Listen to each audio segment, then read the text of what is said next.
Right. எரிமலை இந்த பயணம் எதிர்பார்க்கக்கூடிய பாடம். ஏன்னா இதுக்கு வருஷம் கவசத்தகடு ரீதியான பாடம் ஒன்று வந்து தெரியுமா உங்களுக்கு? இதுக்கு வருஷம் 2024 உலகத்துல புவிநடுக்கம் அதிகமாக ஏற்பட்டதானே. அப்ப புவிநடுக்கம் சம்பந்தமான ஒரு கேள்வி, கவசத்தகடு சம்பந்தமான ஒரு கேள்வி வந்து அப்ப இந்த பயணம் எங்களுக்கு எதிர்பார்க்கலும்.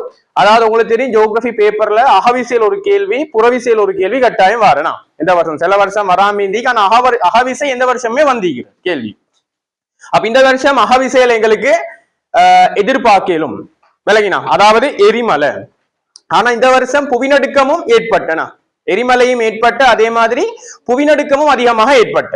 எனவே இது ரெண்டையும் சேர்த்து நாங்க ஒரு பாடமா பார்ப்போம். இன்றைக்கு எப்படி வார கேள்வி. ரைட். அதுல முதலாவது பாருங்க போட்டிக்க, புவியின் அகவிசை தொழிற்பாடு. புவியிட அகவிசை தொழிற்பாடுன்னு சொல்றது புவியிட உட்பகுதியில நடைபெறக்கூடிய செயற்பாடுனா. அகவிசைக்கான வரைவிலக்கணம் புவியிட உட்பகுதியில நடைபெறக்கூடிய, அதாவது மெக்மாட மேற்காகுவை ஓட்ட செயன்முறையால ஏற்படக்கூடிய ஒரு விசை தான் என்ன விசை?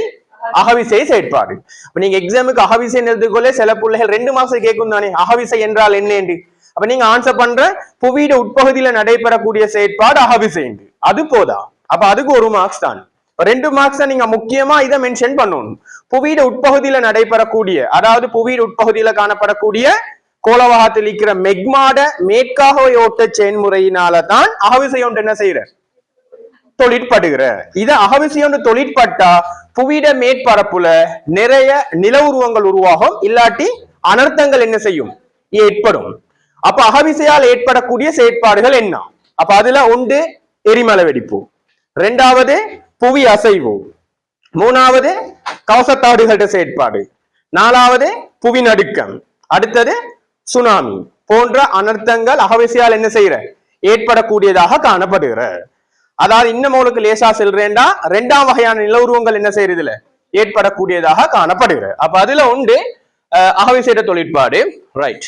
இதுல அகவிசை சம்பந்தமான அறிமுகம் பார்த்தா பாருங்க, புவியிட அகவிசை தொழிற்பாடுகள் சம்பந்தமானது. அடுத்தது அகவிசையால நான் சொன்ன உங்களுக்கு அகவிசை ஒன்று ஏற்பட்டா புவி மேற்பரப்புல நில உருவங்கள் உருவாக்கப்படும், இல்லாட்டி அதே மாதிரி என்ன ஏற்படும்? இயற்கை அனர்த்தங்கள் ஏற்படுவதற்கான சந்தர்ப்பங்கள் காணப்படுது. அதுதான் அகவிசையால் ஏற்படக்கூடிய விளைவாக காணப்படுறது. அதுல நாங்க முதலாவது புவிநடுக்கத்தை சாட பார்த்துட்டு போவோம். ஏன்னா இந்த வருஷம் உங்களுக்கு தெரியும் உலகத்துல உங்களுக்கு செல்லணும் புவிநடுக்க வருஷம்னு செல்லலும், புவிநடுக்கம் அதிகமாக ஏற்பட்ட. அப்ப உங்களுக்கு அதுல மென்ஷன் பண்ணலும் பாருங்க. இப்ப 2025ஆம் ஆண்டு கடைசியில இறுதி நாட்கள்ல எங்க புவிநடுக்கம் ஏற்பட்ட? ரஷ்யால புவிநடுக்கம் ஒன்று ஏற்பட்டனா. ரஷ்யால ஏற்பட்ட புவிநடுக்கத்திட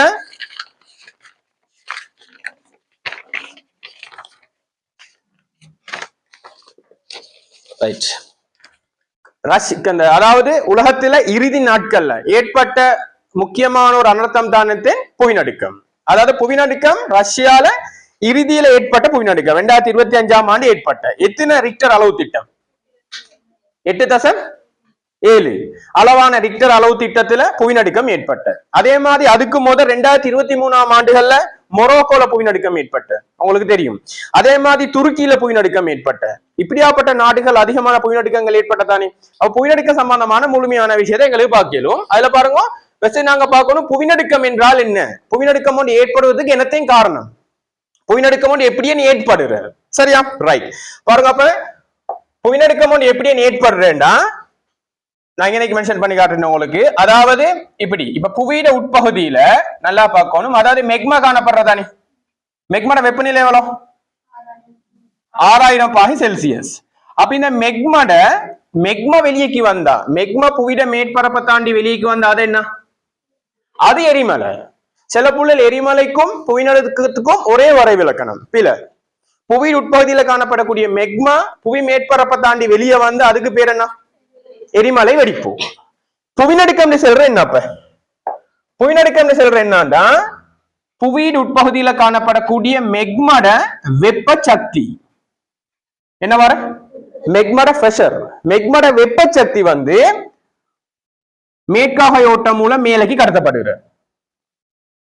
புவியோட்டுக்கு கீழே தகடுகள் காணப்படுறதானே, கவசத்தகடுகள் காணப்படுவதானே.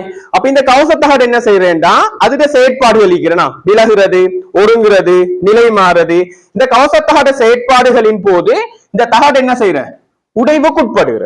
உடைவுக்குட்பட்டா இந்த தகடுகளுக்கு கீழே சேமிக்கப்பட்டு காணப்படுற மெக்மட வெப்பசக்தி என்ன செய்யற அந்த உடைவுகளின் ஊடாக அல்லது அந்த கவசத்தாடுகள பிளவுகளின் ஊடாக சடிதியாக என்ன செய்யற வெளியேக்கு வார. அப்படி வெளியேக்கு வாரதுதான் என்ன நிலநடுக்கம். திரும்ப சொல்றேன் பாருங்க, புவி உட்பகுதியில காணப்படக்கூடிய மெக்மட வெப்பசக்தி மேற்காகோட்டம் மூலம் புவியோட்டுக்கு கீழே கடத்தப்படுகிறது.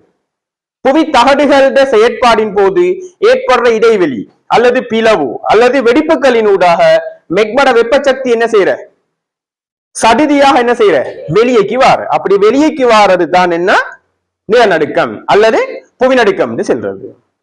இந்த புவிநடுக்கம் ஏற்படுற இந்த மையம் அதுக்கு சொல்ற பேர் என்ன குவியம்.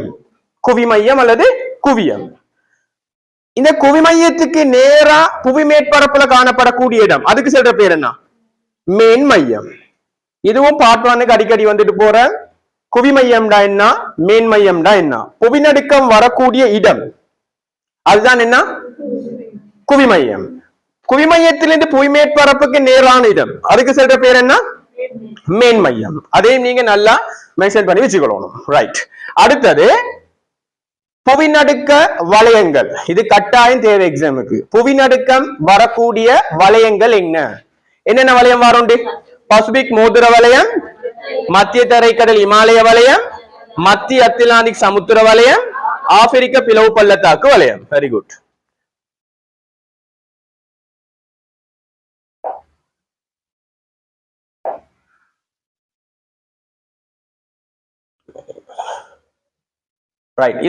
பாருங்க, இதுல புவிநடுக்க பரம்பல், அதாவது உலகத்துல புவிநடுக்கம் பரம்பி காணப்படக்கூடிய வளையங்கள் இதுல போட்டிருக்கிறேன். ரைட். அப்ப அதுல பாருங்க, முதலாவது பசிபிக் மோதிர வளையம். பசிபிக் மோதிர வளையம் இதா இருக்கு. இங்க பாருங்க, பசிபிக் தெரியும் உங்களுக்கு. உலகத்துல ரெண்டு பக்கத்துல வாரனா, இந்த பக்கத்திலயும் வார, அதே மாதிரி இந்த பக்கத்திலயும் வாரனா. பசிபிக் மோதிர வளையம். இரண்டாவது மத்திய தரை கடல் இமாலய வளையம். மத்திய தரை கடல் செல்ற இந்த இடம். அப்ப மத்திய தரை கடல் கிட்டையும் என்ன வார புவிநடுக்கம் வார. உதாரணத்துக்கு இங்க மொரோக்கோல புவிநடுக்கம் வந்து இந்த இடத்துல மொரோக்கோல வந்து, அப்ப இந்த இடத்துக்கும் புவிநடுக்கம் வார.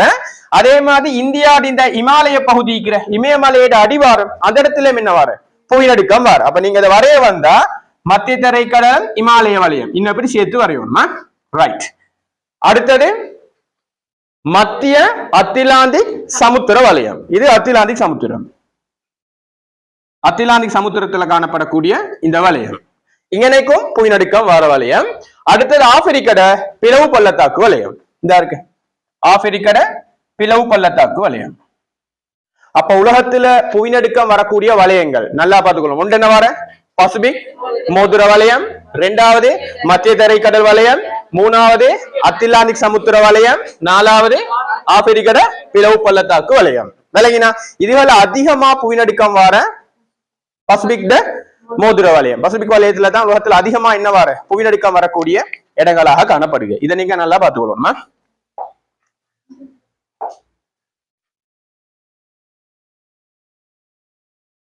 அடுத்தது புவிநடுக்கத்துடன் தொடர்புடைய அனர்த்தங்கள். புவிநடுக்கம் ஏற்பட்டா என்னென்ன அனர்த்தங்கள் ஏற்படும் அதுல பாருங்க ஒன்று போட்டிருக்கிற சுனாமி. முக்கியமா என்ன வார புவிநடுக்கம் கடலுக்கு அடியில ஏற்பட்டா, சமுத்திர பகுதியில கீழ்பகுதியில ஏற்பட்டா என்ன வார சுனாமி ஏற்படுகிறது. விளங்கினா சுனாமி ஒன்று வந்தா உங்களுக்கு தெரியும், அதால நிறைய உயிர் பொருள் சேதங்கள் என்ன செய்யற அதிகமாக ஏற்படுகிறது. இதுக்கான ஆதாரங்கள் தான் உங்களுக்கு நல்லா தெரியும். இப்ப 2025 கடைசி நாட்கள்ல என்ன ஏற்பட்ட ரஷ்யால ஏற்பட்ட புவிநடுக்கத்தால அமெரிக்கா அலஸ்கா பகுதி, அதே மாதிரி ஜப்பானுக்கு ஏற்பட்ட சுனாமி அலைட உயரம் 10 மீட்டர் வரை காட்டி என்ன செஞ்ச உயரமான அலைகள் வந்து தாக்கின ஃபுல்லாவே. இப்படியாப்பட்ட பாதிப்பு ஏற்பட்ட விளங்கின. இது ஒரு உதாரணமாக காட்டிலும். அதே மாதிரி இதுக்கு வருஷம் 2024 ஜப்பான்ல என்ன ஏற்பட்ட சுனாமி ஏற்பட்ட. ஜப்பான்ல சுனாமி ஏற்பட்டு பெரிய அளவான பாதிப்புகள் என்ன செஞ்ச ஏற்பட்ட. இது ஒரு பாதிப்பாக காணப்படுறது. அதே மாதிரி அடுத்த உங்களுக்கு செல்லும் மகள் நிலச்சரிவு. நிலச்சரிவு எப்படி வார புவிநடுக்கம் ஏற்பட்டா நிலம் அசைறனா. அப்ப மலைகள்ல உயரமான பகுதியில காணப்படக்கூடிய மலைகளோட உயர் பகுதியில காணப்படக்கூடிய மண் திட்டுக்கள் இல்லாட்டி பாறைகள் என்ன செய்யற உடைஞ்சி கீழ் பகுதியை நோக்கி வார.